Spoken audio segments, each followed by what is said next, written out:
Today we're looking at the Maze Runner series. It was released in 2014 and 2018. It's rated PG-13, and it's a sci-fi thriller. In kind of a post-apocalyptic world, or Earth here. The movies in this series are first The Maze Runner, then there's The Maze Runner Scorch Trials, then there's The Maze Runner The Death Cure. And that supposedly wraps it all up. I also hear that Disney has gotten a hold of the series. Yeah. Uh-oh. And is working on some new movies with Wes Ball sticking around as director. Yeah, Disney has a way of buying up franchises and messing them up so that nobody likes them. However, let's take a look at the first set. The Maze Runner starts off confusing, where the protagonist, known as Thomas, is elevated to the center of a massive maze. There's a bunch of boys and teens living like the Lost Boys of Peter Pan. Why? No explanation, as the audience experiences things like Thomas, who has lost his memory. The maze can change, and inside the maze are kind of half-mechanical, half-organic creatures called grievers. These monsters are deadly, so the boys avoid the maze at all costs. Thomas finds his way into the maze after trying to help a newfound friend. This seems like it could be the end of Thomas, but he survives and also manages to kill one of the grievers. This opens up the possibility to start working out a way to leave the mazes. Some of the boys that have been living there for several years, like Golly, he doesn't like the idea of stirring trouble, but the trouble was already stirred, and the grievers started leaving the maze and started attacking the camp. And the grievers can sting, which makes the boys sick and go crazy. Then a young woman shows up with a cure to the sickness, and a schism happens between the group, and some of them decide to stay in the glaive, and others start to, like Thomas, decide to find their way out. The movie ends with Thomas and some of the others making it out of the maze. However, they have a final showdown with Golly, which leaves a couple more dead. And Thomas's group get taken out by some soldiers. The movie ends kind of confusing as the beginning, with many unanswered questions. And while I found it reasonably engaging with good performances, I wasn't sure about the point of it. That leads me to the next one. The Scorched Trials. This one picks up where the film left off, where the characters were getting pulled out of the glaive, and they're now known as Glavers, and they enter Wiccan, a facility that's been being attacked by zombies. The Glavers are now cleaning up, and they're getting some tests and have blood drawn. They discover there's more like them from other mazes, both boys and girls. However, Thomas is not convinced that everything's cool. They understand that there's a disease going around that's turning people into zombies, like when the grievers stung them. They are supposed to be immune, and Wiccan's working on a cure, but Thomas sees that some are being extracted, like some things being extracted from the kids, and he wants no part of it. So he makes another run for it with the group, and they escape to kind of a desolated post-apocalyptic world full of zombie hordes. And now they're being chased by Wiccan and the zombies. One of them gets sick from the zombies, so yeah, I guess they're not completely immune. Or at least the writers not understand the meaning of the word.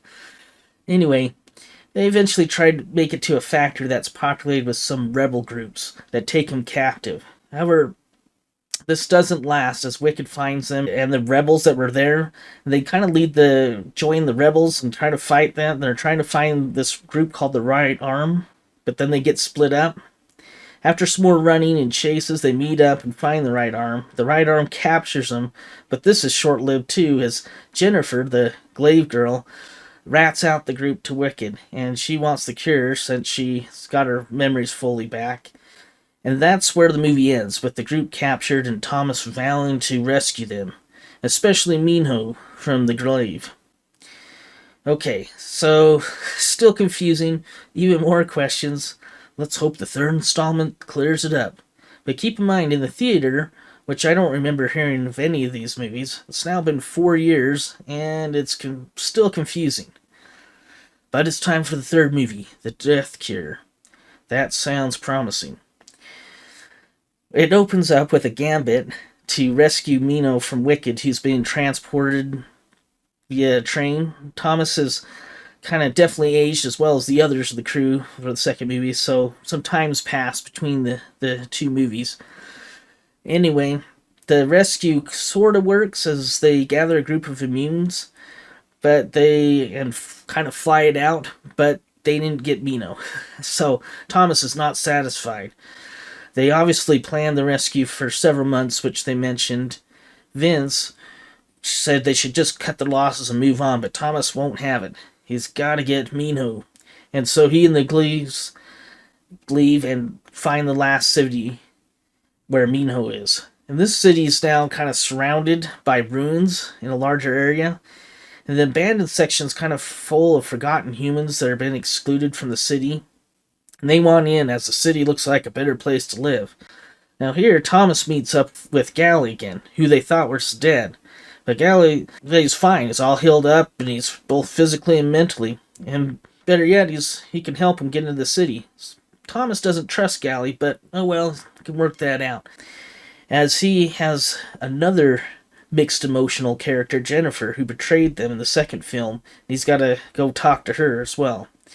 Wicked is there, and they're trying their best to find a cure to delay the zombie virus, but they've also tortured Mino to get a batch of serum. The head scientist is just basically given up at this point. The virus has consumed most of the city, and in less than a month, they're all going to be dead. However, the head of security doesn't care. It's him versus Thomas, and that's what matters. A rescue's underway that goes well until the outside people start to break into the city and a war breaks out. Meanwhile, Jennifer discovers Thomas's blood contains the cure, so she convinces him to help with the cure, but it's thwarted by the head of the security. Thomas makes it out of the city and is now in a safe haven with the survivors. He's left with regrets of not saving everyone and one small vial of the cure. Then we fade to black. I rate this series a 2 out of 4. It's engaging but confusing, with very many unanswered questions.